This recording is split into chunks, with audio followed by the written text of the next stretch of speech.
नमस्कार। बहुत स्वागत है आप सभी का। मैं हूं सुशांत सिन्हा। आज की इस वीडियो में बात करूंगा कि जो डूबती हुई दिल्ली न सिर्फ देश देख रहा है बल्कि दिल्ली के वो लोग जिन्होंने सोचा नहीं था कि ऐसे हालात भी कभी दिल्ली में देखने को, देश की राजधानी में देखने को मिल सकते हैं, वो खुद भी हैरान है कि आखिर क्या हुआ, क्या वजह है।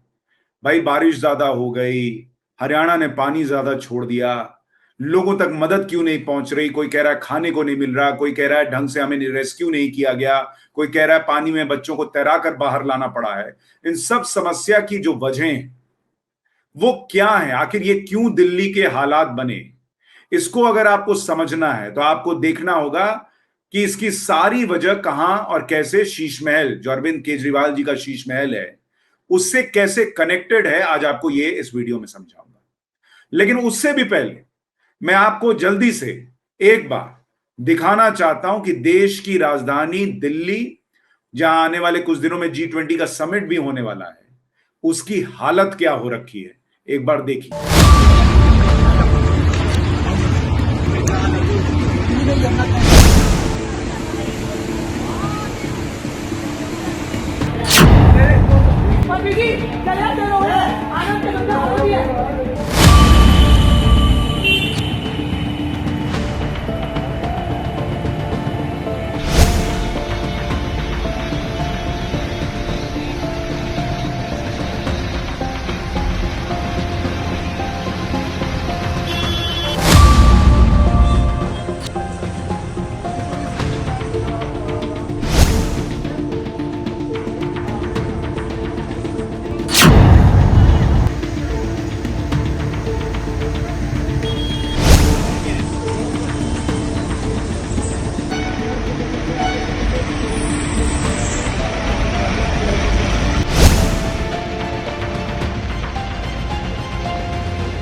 और ये तो आपको सिर्फ एक झलक भर दिखा रहा हूं। दिल्ली के अलग अलग हिस्सों को आप देखेंगे आज की तारीख में, आपको ऐसा लगेगा कि आप झीलों के शहर में रह रहे हैं। जो अरविंद केजरीवाल ने वादा किया था झीलों का शहर बनाऊंगा, वाकई उन्होंने दिल्ली को झील बना दिया है।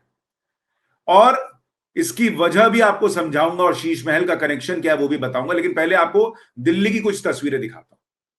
पहले जरा सिविल लाइंस की तस्वीरें देखिए।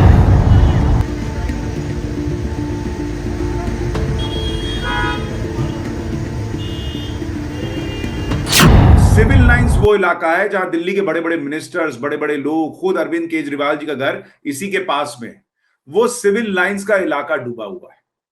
लेकिन जब मैं आपको सिविल लाइंस का इलाका दिखा रहा हूं तो आपको कुछ तस्वीरें इसी सिविल लाइंस में मौजूद, इसी सिविल लाइंस के पास मौजूद श्री अरविंद केजरीवाल जी के घर की भी दिखाता हूं। उसी शीश महल की तस्वीरें दिखाता हूं जो 45 करोड़ में बनकर तैयार हुआ, और कुछ तो आरोप है कि उससे भी ज्यादा पैसा लगा। दिल्ली डूब गई है लेकिन शीश महल जो है वो सही सलामत है। वहां पानी के पहुंचने की भी हिम्मत नहीं हुई है। उसकी तस्वीर आप देखिए। ये तस्वीरें अरविंद केजरीवाल के शीश महल की हैं जहां बिल्कुल सड़क सूखी हुई है। तो एक तरफ सिविल लाइंस है जहां पानी भर गया है, और वहीं पास में अरविंद केजरीवाल का शीश महल है जहां पानी का कतरा भी नजर नहीं आता। यानी शीश महल में रहने वाले बच गए, आम पब्लिक डूब गई। यह है दिल्ली की कहानी।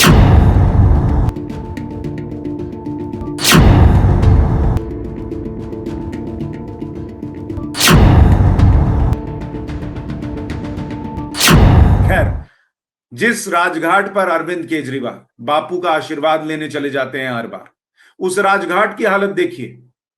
ये राजघाट की हालत हो गई है।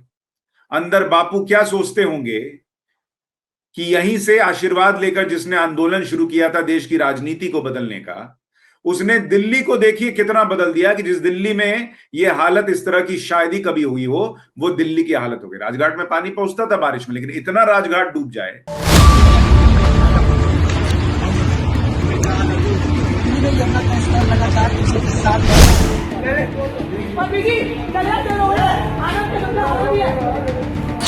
दुकानें बंद हैं लोगों की, पानी पूरा भरा हुआ है। ये तस्वीर आप देखिए कैसे दुकानें बंद हैं और पूरी गली में पानी भरा हुआ। अभी कब निकलेगा, कब दुकानें खुल पाएंगी और कैसे लोगों का घर चलेगा, ये अपने आप में सवाल है। कुछ इलाके ऐसे दिखे जहां गाड़ियां बंद पड़ी हुई। लाल किले के आसपास तो ऐसा लग रहा है वहां पर नदी बह रही है। मतलब सिर्फ ऐसा नहीं है कि पानी भर गया है, वहां फ्लो देखिए, ऐसा लग रहा है कि लाल किले के पास पानी जो है, पुराने किले के पास जो है, वो पूरी की पूरी नदी बह रही है। दिल्ली की हालत इस वक्त ये है, ट्रैफिक जैम लगा हुआ है, गाड़ियां जो है रेंग रेंग के पानी में चल रही हैं। किसी तरह भाई मजबूरी है, लोगों को घर से बाहर तो निकलना है, उनके पास तो कोई शीश महल है नहीं, उनको काम पे जाना होगा, अपना घर चलाने के लिए पैसा जुटाना होगा, तो लोग बाहर निकल रहे हैं। और जिस हालत में वो गाड़ी चला रहे हैं, पानी में जिस तरह से गाड़ी नाव की तरह चल रही है, ऐसा लग रहा है कि लोगों को गाड़ी चलाने का ड्राइविंग लाइसेंस नहीं बल्कि नाव चलाने का जो बोट लाइसेंस होता होगा वो देना चाहिए।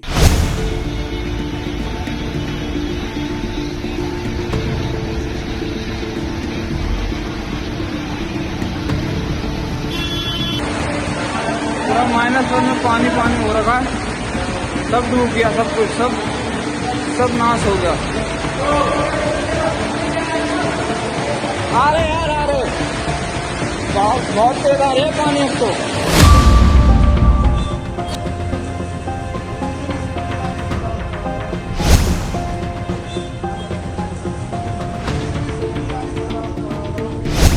घर में, सोसाइटीज में पानी घुस गया। ये तस्वीर देखिए, ये किसी सोसाइटी की तस्वीर है जहां पर ग्राउंड लेवल पे -1 में पानी घुस गया है और एनडीआरएफ के लोग रेस्क्यू कर रहे हैं। सवाल ये उठ रहा है कि भाई एनडीआरएफ के लोग तो रेस्क्यू कर रहे हैं, लेकिन ये पहले क्यों नहीं हुआ? मीडिया बाइट्स में, ट्विटर पर ये लोग हर जगह, आतिशी, सौरभ भारद्वाज, हमने ये कर दिया, हमने वो कर दिया, लोगों को निकालने वाले हैं। और लोगों से बात कीजिए तो लोग कह रहे हैं कि बॉस हमको तो पता ही नहीं चला। मॉनेस्ट्री के पास जिनकी दुकानें हैं वो कह रहे हैं हमको बताया भी नहीं कि यहां से निकल जाओ, नहीं तो यह हालत हो जाएगी। कोई कह रहा है खाना नहीं मिल रहा। एक मैडम कल हमें बता रही थी कि खाना मिल रहा, रोटी ऐसी दे रहे हैं जैसे लग रहा है सांड को जो रोटी खिलाते हैं, सिर पे मारो तो सिर से खून निकल आए। लोग गालियां दे रहे हैं, लोग कोस रहे हैं कि वोट लेते वक्त तो तुरंत चले आते हैं और अब जब मदद की जरूरत है तो सब गायब हो गए, नदारद हो गए। बहुत सारे पत्रकार जो है वो अरविंद केजरीवाल जी से सवाल पूछने की हिम्मत नहीं जुटा पाते। क्यों नहीं जुटा पाते आपको पता है, लेकिन हम तो पूछते हैं। हमने पाठशाला में भी पूछा तो अरविंद केजरीवाल अब घर से बाहर निकलना शुरू हुए हैं, क्योंकि हमने पूछा कि भाई देश में आपदा है, एनसीआर के अलग अलग हिस्सों में, यूपी और हरियाणा में भी हालात ऐसे होंगे, लेकिन वहां के मुख्यमंत्री जो हैं, वहां के लोग जो हैं, वो बाहर निकलकर काम तो कर रहे हैं। अरविंद केजरीवाल जी प्रेस कॉन्फ्रेंस से आगे ही नहीं बढ़ रहे थे, तो अब वो बाहर निकलना शुरू है। लेकिन बाहर भी निकल रहे हैं तो ऐसा लग रहा है सब कैमरे के लिए कर रहे हैं। आज बाहर निकले तो वो गए दिल्ली जल बोर्ड का जो रेगुलेटर टूट गया था वो देखने के लिए, आईटीओ के पास क्या हो गया ये देखने के लिए। पानी में घुस घुस के लोगों से पूछने नहीं जा रहे हैं कि आपको मदद मिल रही कि नहीं मिल रही। रेगुलेटर है दिल्ली जल बोर्ड का, आप देख रहे हो पानी का बहाव बहुत ज़्यादा है और इतना मोटा रेगुलेटर है, ये भी मुड़ गया पूरा का पूरा। और जब वो एक प्लेट थी वो ऐसे मुड़ गई तो साइड में से और नीचे से पानी शहर के अंदर एंटर करने लग गया। तो अब इसको रिपेयर कर रहे हैं। ये वो अरविंद केजरीवाल हैं जो एक जमाने में तार काटने के लिए, बिजली का तार काटने के लिए खुद चढ़ जाते थे ऊपर पोल पे, क्या अभी काट दूंगा बिजली, क्यों बिजली महंगी आ रही है। और आज जब मुख्यमंत्री हो गए तो घुटने भर पानी और कमर भर पानी में घुसने में इनको दिक्कत आ रही है। लेकिन जहां जा भी रहे वहां की तस्वीरें देखिए, कैसे फोटो ऑप ज्यादा लग रहा है कि अच्छा ऐसे उंगली कर करके दिखा रहे हैं कि देखो अच्छा वहां पे दिक्कत हुई है, अच्छा वो हुआ है। और कह रहे हैं पॉलिटिक्स नहीं करनी चाहिए। जो आदमी पूरे टाइम पॉलिटिक्स ही कर रहा है कि भाई हरियाणा ने पानी छोड़ दिया इसलिए डूब गए, हरियाणा ने पानी छोड़ दिया इसलिए डूब गए, बाद में खुद बताना पड़ गया उनको मजबूरन कि भाई वहां अग्निकुंड बैराज में तो पानी रुक नहीं सकता था, और आज कह रहे हैं कि पॉलिटिक्स नहीं करनी चाहिए। अब अमित शाह को चिट्ठी लिख रहे हैं, अब एलजी से बातें कर रहे हैं। एक बार सुनिए जब आज निकले अरविंद केजरीवाल जी तो क्या हुआ, जरा वहां की तस्वीरें देखिए। बीजेपी की तरफ से सवाल खड़ा किया जा रहा है कि सरकार को अभी पता इस ही टाइम नहीं है। राजनीति नहीं करनी चाहिए, बीजेपी जो भी कह रही है मैं उस पर कोई जवाब नहीं देना चाहूँगा। लेकिन ये वो नाला है जिसकी वजह से आईटी और आसपास का पूरा इलाका डूबा है। डूबा हुआ है, मैं सहमत हूँ, इसीलिए मैं भी यहाँ आया हूँ, एलजी साहब भी यहाँ आए हैं और सब लोग लगे हुए हैं। तो कितनी देर में अगर 3-4 घंटे और यमुना का जलस्तर भी कम होने लगा है तो उम्मीद कर रहे हैं कि हालात 24-48 घंटे में सामान्य होंगे। कल फिर बारिश आने का अंदेशा है, तो देखते हैं, उम्मीद करते हैं कि जल स्तर जो नीचे जा रहा है वो नीचे ही जाता रहे। अरविंद केजरीवाल जी जो भी कहें, लोग इस वक्त परेशान हैं और शीश महल का क्या कनेक्शन है इस परेशानी से, अभी उस पर आऊं।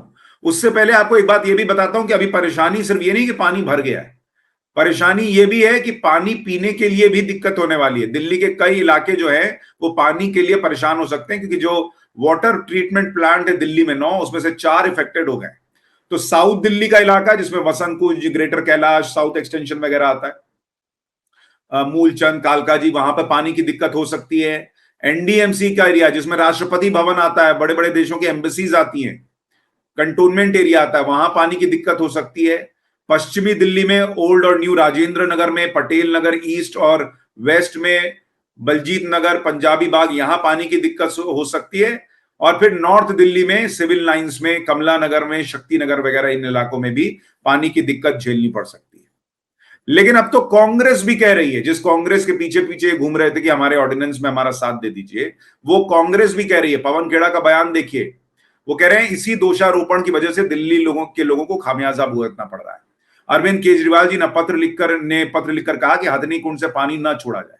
क्या हरियाणा के लोग डूब जाएं? वहां से पानी छोड़ा जाना था और पानी आगे निकलना था। आपने नाले साफ नहीं किए, आप अपने इंफ्रास्ट्रक्चर का रखरखाव नहीं रखते, तो इसका खामियाजा लोगों को भुगतना ही था। ये कांग्रेस के प्रवक्ता पवन खेड़ा कह रहे हैं। मतलब नाकामी अरविंद केजरीवाल की, ठीकरा दूसरे पे फोड़ रहे हैं और फिर कहते हैं अरे पॉलिटिक्स नहीं होनी चाहिए। पॉलिटिक्स कौन कर रहा है उसको आप देखिए। सौरभ भारद्वाज ट्वीट करके इसमें भी कि देखिए कुछ मीडिया के, क्योंकि कुछ मीडिया के साथ ही पूछ रहे हैं, वरना बेचारे बोलते नहीं, क्योंकि कुछ मीडिया के साथ ही पूछ रहे हैं। अगर ऐसी आपातकाल की स्थिति में भी कुछ आईएएस अपने मंत्री की बात को अनसुना करेंगे तो सरकार कैसे काम करेगी? अश्विनी कुमार जी डिविजनल कमिश्नर हैं, मगर बार बार मंत्री के कहने पर भी रात को एनडीआरएफ को नहीं बुलाया गया। ऑर्डिनेंस की वजह से मनमानी करेंगे? Question mark. मतलब यहां भी ऑर्डिनेंस का मामला घुसा दिया। भाई इनके हिसाब से अगर आप जिम्मेदारी देखने बैठिएगा, जिम्मेदारी बनती है एक तो भगवान की, बारिश ज्यादा करा दी। एक जिम्मेदारी बनती है हरियाणा की, उसने हथनीकुंड बैराज से पानी छोड़ दिया। फिर बनती है दिल्ली के लोगों की भी बनती होगी, शायद खुद समझ जाना चाहिए था इतनी बारिश हो रही है तो बाढ़ आएगी। आईएएस अधिकारियों की, वो सुन नहीं रहे। सबकी जिम्मेदारी है, इनकी कोई जिम्मेदारी नहीं है कि ये 9 साल से 10 साल से अगर मुख्यमंत्री हैं तो इन्होंने नालों को साफ कराने के लिए क्या किया, ड्रेनेज सिस्टम पुराना है, इनइफेक्टिव है तो उसके लिए क्या किया? कुछ नहीं, इन्होंने कुछ नहीं किया, लेकिन जिम्मेदारी दूसरों की। और इसीलिए मैं कह रहा हूं कि असली वजह शीश महल में छिपी है। जब आप शीश महल का किस्सा सुन रहे थे, जब हम खुलासा कर रहे थे, तो आपको लग रहा था कि चलिए एक आदमी जो है उसने अपने रहने के लिए जो है इतना पैसा जनता का फूंक दिया। लेकिन शीश महल आज आपको बता रहा है कि अरविंद केजरीवाल का फोकस सिर्फ खुद पर इतना है कि उनको शीश महल बनाने का तो ध्यान रहा, लेकिन दिल्ली को चमकाने का ध्यान नहीं रहा। उनको यह ध्यान नहीं रहा कि अगर इस तरह से बारिश कभी हो जाए तो दिल्ली में जो ड्रेनेज सिस्टम है उसको कैसे सुधारना है। हर साल हथनीकुंड बैराज से बारिश के मौसम में पानी आता है, तो इसके लिए क्या रास्ता निकालना है कि अगर उधर से पानी आए तो दिल्ली को डूबने से बचाया जा सके। इस पर उनका फोकस नहीं था। लेकिन उनके घर में रिपेयर का काम होना होता तो पूरी तेजी से कोरोना के संकट काल के बीच जब पब्लिक जूझ रही थी तो शीश महल बनाने पर फोकस था। समस्या शीश महल में ही छुपी है। वो जो थॉट प्रोसेस है कि मैं आम आदमी का नेता नहीं, अब मैं खास आदमी हूं, मैं अरविंद केजरीवाल हूं, अपनी सुविधाओं पर ध्यान है, अपने शीश महल पर ध्यान है, अपने 4 लाख के कमोड लगवा लेने पर ध्यान है, 8 लाख के पर्दे लगवाने पर ध्यान है, करोड़ों का मार्बल लगवाने पर ध्यान है, लेकिन दिल्ली के नाले साफ हुए या नहीं इस पर ध्यान नहीं है। यह है समस्या की वजह, यह है दिल्ली के डूबने की वजह। शीश महल कितना बड़ा हो जाए, आलीशान हो जाए, इस पर ध्यान है, लेकिन हथनीकुंड बैराज का पानी कैसे निकलेगा, पब्लिक ना डूबे, इस पर ध्यान नहीं। और उस शीश महल की बैल्कनी में आकर अपनी सूखी सड़कें देखने वाले व्यक्ति को शायद ही यह समझ में आए कि वो जो गरीब यमुना के किनारे रहता है, अगर वो डूबेगा तो उसको बचाकर कैसे निकालना है, उसको कैसे पहले निकालना है, क्योंकि वो डूब गया, दोबारा उसके पास बसाने के लिए, झोपड़ी बनाने के लिए भी पैसा नहीं होगा। आप तो शीश महल में रह रहे हैं सर, वो झोपड़ी भी नहीं बना पाएगा दोबारा। ये थॉट प्रोसेस, ये सोच अरविंद केजरीवाल की, ये बताती है कि समस्या कहां है। दिल्ली आज डूबने की हालत में भी होती तो भी लोग इस हालत में नहीं होते जिसमें आज वो है, कि खाना नहीं मिल रहा, खराब खाना मिल रहा है, बच्चे परेशान हैं, मां ये कह रही है बच्चों को कैसे खिलाएं पिलाएं, कह रहे हैं मदद नहीं मिली, किसी का दुकान का सामान बर्बाद हो गया, किसी का बिजनेस बर्बाद हो गया, लोगों को शौचालय खुद जमीन में गड्ढा खोद खोद के शौचालय बनाकर शौच करना पड़ रहा है। यह हालत इसलिए है क्योंकि शीश महल की चमक धमक के बीच पब्लिक का दर्द दिखना बंद हो जाता है। यह है दिल्ली के डूबने की वजह, और यह है अरविंद केजरीवाल से सवाल पूछने की वजह, क्योंकि वो ये बोलकर आए थे कि हम सब बदल देंगे बॉस, वो खुद बदल गए। वीडियो को लाइक और शेयर जरूर कीजिएगा, चैनल को सब्सक्राइब कीजिए, ये जो बेल आइकन है इसको भी दबाइए और अपनी राय कमेंट बॉक्स में लिखकर बताइएगा। नमस्कार।